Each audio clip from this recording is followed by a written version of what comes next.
नमस्कार मु टुकुरंजन। आज शुणिबा गोटे सुंदर कहानी चतुरी झियो। परिवेषण परशुराम बेहेरा।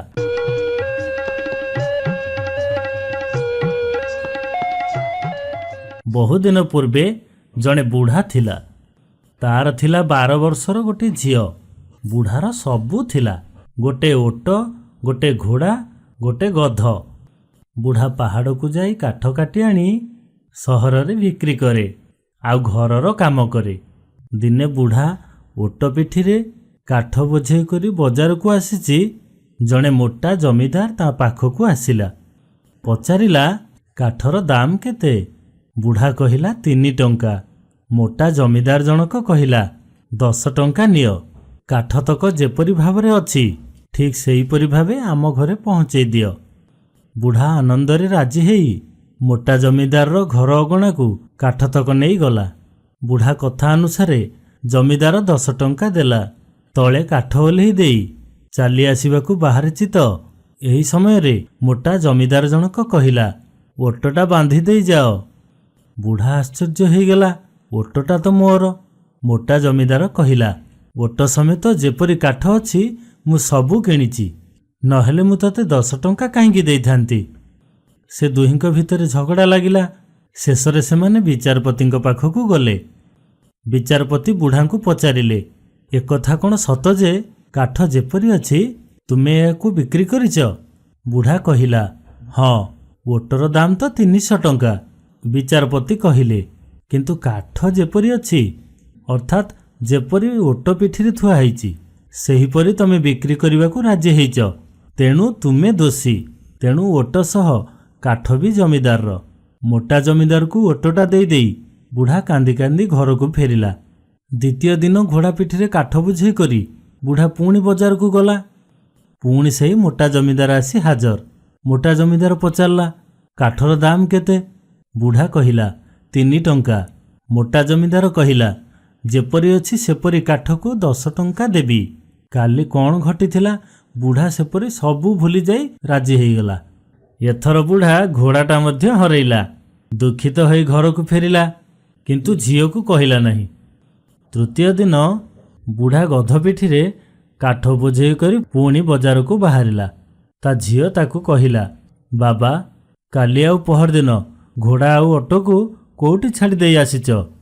आज तुमर गध मध्य जीव, एणु मु मध्य काठ बिक्री करने को जाउची। झियो कथार बुढ़ा राजी हेला। झियो गला बाजार को। मोटा जमीदार ता पाखकू आसी पचारिला काठ दर केते? झियोटी 3 टंका कहिला। मोटा जमीदार जनकू कहिला जेपरी अछि सेपरी देले 5 टंका देबी। झियोटी उत्तर देला आपण काठ पाई आपणक टंका जेपरी अछि सेहीपरि देले नेबी। हाँ मु राजी, काठ मो घर को नहीं आस। झियोटी जमीदार घरे काठ ओलाई देई कहिला आपणक गध केउठी बांधिबी कुहंतु तो? मोटा जमीदार जागा देखई देले। झियोटी गध को बांधी देई टंका मागिला। मोटा जमीदार टंका बढ़ई देला बेले झियोटी जमीदार हाथ को खप करी धरी पकेइला आउ कहिला आमे जेतेबेले दर ठीक कले आपण कहिले जे 5 टंका देबे, जेपरी अछि सेमिति देबे। एबे टंकाटी तुम हाथ रे अछि, तेबे हाथ समेत टंका दियंतु। एथिरे महाजन राजी हेला नहीं। कलिहोळ लागिला। पड़ोशी माने चित्कार शुणी पाखकू आसिले। तापरे सेमाने कली छिंडई न पारिबारु झियोटी मोटा जमीदार को नहीं विचारपति पाखकू गला। विचारपति कथा को एपट सेपट कले, हजार प्रकार ठकईर मतलब बाहर कले, किंतु झियोटी निज कथा ठीक रखिला। लोक माने पाटी कले झियोटी ठीक कहूची। विचारपति भाभी भाभी मोटा जमीदार को कहिले एबे तमे टंका सह हाथटी देई दियो। मोटा जमीदार एबे कांदी पकेइले हाथ व्यतीत मु चलिबी केमिति? आ विचारपति कहिले बेश ताहले 50 स्वर्ण मुद्रा क्षतिपूरण दियो। जमीदार झियो को 50 स्वर्ण मुद्रा गणी देले, किंतु स्वर्ण मुद्रा पाई मोटा जमीदार रो भारी मन दुख होला। से पुणी कहिला आस आमे आज गोटे बाजी रखिबा। आम भितरु जे भल भावरे मिछ कथा कहि परिबो सी आहुरी 50 मुद्रा पाइबो। झियोटी कहिला बेश तेबे मु एबे राजी। आपण मो ठारू बयसरे बड़, तेबे आपण ही गप आगे आरंभ करंतु। ମୋଟା ଜମିଦାର ବେଶ ଆରାମରେ ବସି ଟିକିଏ ପରେ ଆରମ୍ଭ କଲେ। ଥରେ ମୁଁ ଗହମ ବୁଣିଥିଲି। ସେଗୁଡ଼ିକ ଏପରି ବଡ଼ ହେଲା ଯେ ଘୋଡ଼ାରେ ଚଢ଼ି ଗାଁକୁ ଆସୁଥିବା ଲୋକେ ସେଇ 10 ଦିନ ପାଇଁ ବାଟ ଭୁଲିଗଲେ। ଥରେ କିପରି 40ଟି ଛେଳି ସେଇ ଗହମ କ୍ଷେତରେ ପହଞ୍ଚିଲେ ଆଉ ବାଟ ବଣା ହେଇଗଲେ। ଗହମ ପାଚିଲା। ମୁଁ କାଟିବାକୁ ଲୋକ ଲଗେଇଲି। ଗହମ କ୍ଷେତରେ ଲୋକ ପଶିଲେ। ଗହମ କଟା ହେଲା। ଏଣେ କିନ୍ତୁ ଛେଳିଗୁଡ଼ିକର କୌଣସି ଚିହ୍ନବର୍ଣ୍ଣ ନାହିଁ। ଦିନେ ମୋ ସ୍ତ୍ରୀକୁ ପିଠା କରିବାକୁ କହି ମୁଁ ଟିକେ ବାହାରକୁ ଚାଲିଗଲି। ଯେତେବେଳେ ଚୁଲିରୁ ପିଠା ଓହ୍ଲା ହେଲା, ମୁଁ ଆସି ପିଠାରୁ ଖଣ୍ଡେ ଭାଙ୍ଗି ଖାଇବାକୁ ଆରମ୍ଭ କଲି। ହଠାତ୍ ମୋର ଦାନ୍ତ ପାଖରେ ମେ ମେ ଆବାଜ ଶୁଣିଲି। ଗୋଟିଏ ଛେଳି ମୋ ମୁହଁରୁ ବାହାରିକି ଚାଲିଗଲା। ତାପରେ ଆହୁରି ଗୋଟାଏ, ତାପରେ ପୁଣି। ଛେଳିଗୁଡ଼ିକ ଏପରି ମୋଟା ହେଇଯାଇଥିଲେ ଯେ ଦେଖିବାକୁ 4 ବର୍ଷର ଷଣ୍ଢ ପରି ଦେଖାଯାଉଥିଲେ। ଝିଅଟି ହାତ ତାଳି ଦେଇ ହସିଲା, କହିଲା, ବେଶ ବେଶ, ଆପଣ ସତ କଥା ହିଁ କହିଛନ୍ତି। ଜଗତରେ ଏମିତି ଅନେକ ଘଟଣା ଘଟେ। ଏବେ ମୋ କଥା ଶୁଣନ୍ତୁ। ତାପରେ ଝିଅଟି ଗପ ଆରମ୍ଭ କଲା। ଥରେ ଆମ ଗାଁର ଠିକ୍ ମଝିରେ ଗାତ କରି ଗୋଟେ କପା ମଞ୍ଜି ପୋତି ଦେଇଥିଲି। ଗୋଟେ ବିଶାଳ ଗଛ ହେଲା ସେଇ ମଞ୍ଜିରୁ। ତାର ଛାଇ ପଡ଼ିଲା। ଗାଁ ଠାରୁ ଦିନକ ଭିତରେ ଯେତେ ବାଟ ଯାଇ ହବ ସେତେ ବାଟ ଯାଏ। ଚାରିଆଡ଼େ ସମାନ। ଯେତେବେଳେ କପା ପାଚିଲା, ସେତେବେଳେ ତା ଛଡ଼େଇବା ପାଇଁ ମୁଁ 500 ଜଣ ସ୍ୱାସ୍ଥ୍ୟବତୀ ଓ ଶକ୍ତିଶାଳୀ ଝିଅଙ୍କୁ ଲଗେଇଲି। ସେମାନେ କାମ ବି କରୁଥାନ୍ତି ଖୁବ୍ ଶୀଘ୍ର। ଛଡ଼ା ହେଇଥିବା ତୁଳା ସବୁ ମୁଁ ବିକ୍ରି କରିଦେଲି। ବିକ୍ରିର ଟଙ୍କାରେ 40ଟି ଓଟ କିଣି ଦାମିକା ଲୁଗା ତାଙ୍କ ପିଠିରେ ରଖି ଓ 2 ଭାଇଙ୍କୁ ଦେଇ ଘରକୁ ପଠାଇଲି। କିନ୍ତୁ ଘରକୁ ଆସି ଦେଖିଲି ସେମାନେ ପହଞ୍ଚି ନାହାନ୍ତି। ସେ ବର୍ଷ ଆଉ ମୁଁ ସେମାନଙ୍କର ଖବର ପାଇଲି ନାହିଁ। ଏବେ କିଛି ଦିନ ହେଲା ମୁଁ ଖବର ପାଇଛି ଯେ ସେମାନଙ୍କୁ ହତ୍ୟା କରାଯାଇଛି। ଏହାପରେ ଝିଅଟି ସେଠାରେ ଜମା ହୋଇଥିବା ଲୋକମାନଙ୍କୁ ଚାହିଁ କହିଲେ, ଆପଣମାନେ ତ ସତ୍ ଲୋକ। ଆପଣମାନେ ଦେଖନ୍ତୁ, ଏଇ ମୋଟା ଜମିଦାର ଜଣକ ମୋ ଭାଇକୁ ହତ୍ୟା କରି ମୋର ଗୋଟେ ଭାଇର ସାର୍ଟ ପିନ୍ଧି ବସିଛନ୍ତି। ତାର ମାନେ ଏଇ ଜମିଦାର ହିଁ ମୋ ଭାଇମାନଙ୍କର ହତ୍ୟାକାରୀ। ସେ ମୋର ଜିନିଷପତ୍ର, ସେ ମୋ ଓଟ ନେଇ ଆସିଛନ୍ତି। ମୋଟା ଜମିଦାର ଜଣକ ଘୋର ସମସ୍ୟାରେ ପଡ଼ିଲେ। ଝିଅଟିର ଗପକୁ ଯଦି ସତ ବୋଲି ମାନେ ନେବେ, ତାହେଲେ ସେଇ ଅପରାଧରେ ତାଙ୍କର ବିଚାର ହେବ। ହତ୍ୟା ଅପରାଧରେ ସେ ମୃତ୍ୟୁଦଣ୍ଡ ପାଇବେ।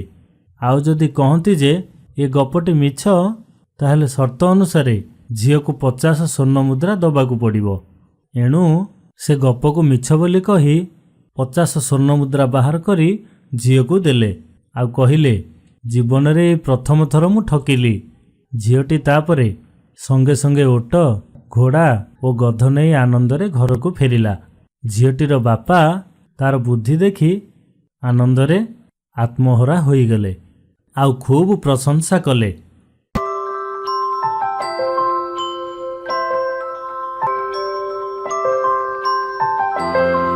ଆସନ୍ତୁ ଶୁଣିବା ଓଡ଼ିଶାର ଏକ ପାରମ୍ପରିକ କାହାଣୀ, ଅବୁଝା ରାଜାକୁ ପାଳବିଣ୍ଡା ମନ୍ତ୍ରୀ, ଯାହା ଆମେ ପିଲାଦିନେ ଶୁଣିଥିଲେ। ପରିବେଷଣ ପରଶୁରାମ ବେହେରା, କଥନ ପ୍ରଦୀପ ମଲ୍ଲିକ। ବହୁ ବର୍ଷ ପୂର୍ବେ ଜଣେ ରାଜା ଥିଲେ। ରାଜା ଥିଲେ ଯେମିତି ଅବୁଝା ସେମିତି ବୁଧୁ। ତାଙ୍କର ଯେଉଁ ମନ୍ତ୍ରୀ ଥିଲେ ସେ ବି ସେମିତି। ମାତ୍ର ରାଜା ମନେ କରୁଥିଲେ ଯେ ତାଙ୍କର ମନ୍ତ୍ରୀ ଅତି ବୁଦ୍ଧିମାନ। ମନ୍ତ୍ରୀଙ୍କର ବୁଦ୍ଧି ସବୁ କାଳେ ଅକାରଣରେ ବାହାରି ନଷ୍ଟ ହୋଇଯିବ, ଏଣୁ ତାଙ୍କ ପାଟିରେ ଗୋଟିଏ ପାଳବିଣ୍ଡା ଦିଆଯାଇଥିଲା। କେବଳ ରାଜା ପଚାରିଲେ ସେ ତାଙ୍କର ଉର୍ବର ବୁଦ୍ଧିକୁ ପାଳବିଣ୍ଡା କାଢି କହି ପକେଇବେ। ଅନ୍ୟ ସବୁବେଳେ ପାଳବିଣ୍ଡା ଦ୍ୱାରା ତାଙ୍କର ପାଟି ବନ୍ଦ ରହିଥାଏ। ସେଇ ରାଜ୍ୟରେ ଦିନେ ଗୋଟିଏ ଚୋର ଜଣଙ୍କ ଘର କାନ୍ଥ ତାଡ଼ି ସିନ୍ଧିଗାତ କରି ଚୋରି କରିବାକୁ ଚେଷ୍ଟା କରୁଥିଲା। ମାତ୍ର ଦୁର୍ଭାଗ୍ୟକୁ ସେଇ ଦୁର୍ବଳ କାନ୍ଥଟି ଭୁଷୁଡ଼ି ପଡ଼ିଲା। ଚୋରଟି ତା ତଳେ ଚାପି ହୋଇ ମରିଗଲା। ଏହାପରେ ଚୋରର ସ୍ତ୍ରୀ ସେଇ ଅପାଳକ ରାଇଜର ରାଜାଙ୍କ ନିକଟରେ ଅଭିଯୋଗ କଲା। ସେଇ ଘରବାଲାର କାନ୍ଥ ପଡ଼ି ତା ସ୍ୱାମୀ ମରିଥିବାରୁ ତାର ସବୁ ଦୋଷ। ରାଜା ଏହାର ସମାଧାନ ପାଇଁ ତାଙ୍କର ଅତି ବୁଦ୍ଧିମାନ ମନ୍ତ୍ରୀକୁ ପଚାରିଲେ, କୁହ ମନ୍ତ୍ରୀ, ଏଠାରେ କିଏ ଦୋଷୀ? ମନ୍ତ୍ରୀ ସଙ୍ଗେ ସଙ୍ଗେ ମୁହଁରୁ ପାଳବିଣ୍ଡା କାଢି କହି ପକାଇଲେ, ଘର ମାଲିକର କାନ୍ଥଟି ଦୁର୍ବଳ ଥିବାରୁ ଚୋର ମଲା। ଏଣୁ ଘର ମାଲିକ ଏଥିପାଇଁ ଦାୟୀ। ଏତିକି କହି ମନ୍ତ୍ରୀ ତାଙ୍କ ପାଟିରେ ପୁଣି ପାଳବିଣ୍ଡା ଭର୍ତ୍ତି କରି ଚୁପ୍ ହେଲେ। ରାଜା ରାୟ ଦେଲେ, ସେଇ ଘର ମାଲିକକୁ ଧରି ଆଣ, ମୁଁ ତାକୁ ଫାଶୀ ଦଣ୍ଡର ଆଦେଶ କରିବି। ରାଜାଙ୍କ ଆଦେଶରେ ଘର ମାଲିକ ଧରା ହୋଇ ଆସିଲା। ସେ ରାଜାଙ୍କ ଆଗରେ ହାତ ଯୋଡ଼ି କହିଲା, ମହାରାଜ, ଘର କାନ୍ଥ ଦୁର୍ବଳ ହେବାରେ ମୋର କି ଦୋଷ? ମୂଲିଆ ମାନେ ପଇସା ନେଇ କାଦୁଅ ଚକଟି କାନ୍ଥ ଗଢିଥିଲେ। ସେମାନେ କାମରେ ଠକିଥିବାରୁ ଏ ଘଟଣା ଘଟିଲା। ଏକଥା ଶୁଣି ରାଜା କହିଲେ, ଠିକ କଥା।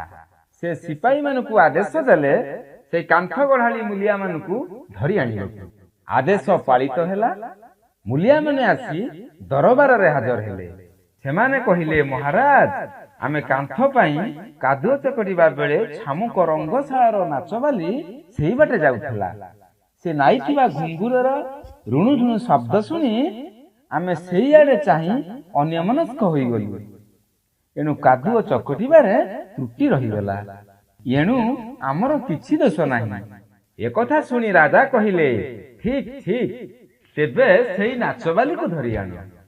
ନାଚବାଲି ଧରା ହୋଇ ଆସିଲା। ସେ ହାତ ଯୋଡ଼ି କହିଲା, ମଣିମା, ମୋ ଘୁଙ୍ଗୁର ଯୋଗୁ ସିନା ଏ ଅଘଟଣ ଘଟିଲା। ଯେ ଘୁଙ୍ଗୁର ତିଆରି କରିଛି ତାର ସବୁ ଦୋଷ।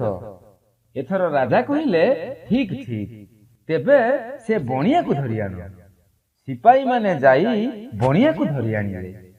ସେ ବଣିଆଟି ଥିଲା ଗୋଟିଏ କୁଜା, ଆଉ ତାର କାନ୍ଧ ଓ ମୁଣ୍ଡ ଏକାକାର ଯୋଗୁ ପ୍ରାୟ ବେକ ନଥିଲା।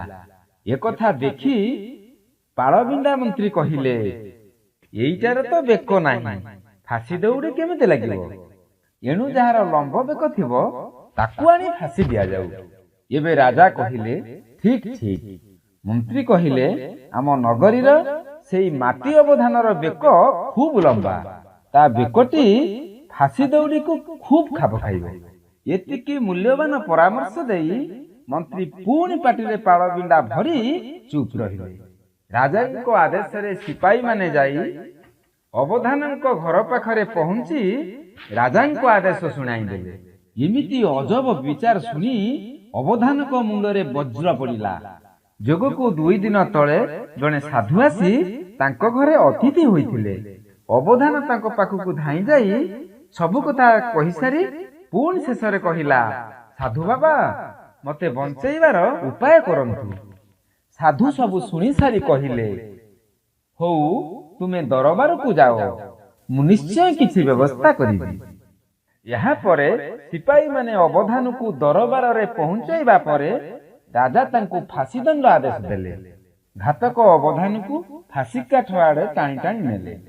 ଠିକ ଏତିକି ବେଳେ ଖୁବ ବ୍ୟସ୍ତ ବିବ୍ରତ ହୋଇ ଧାଇଁ ଧାଇଁ ଆସି ସେଠାରେ ପହଞ୍ଚିଲେ ସାଧୁ। ମହାରାଜ, ମହାରାଜ, ଟିକିଏ ଥୟ ଧରନ୍ତୁ।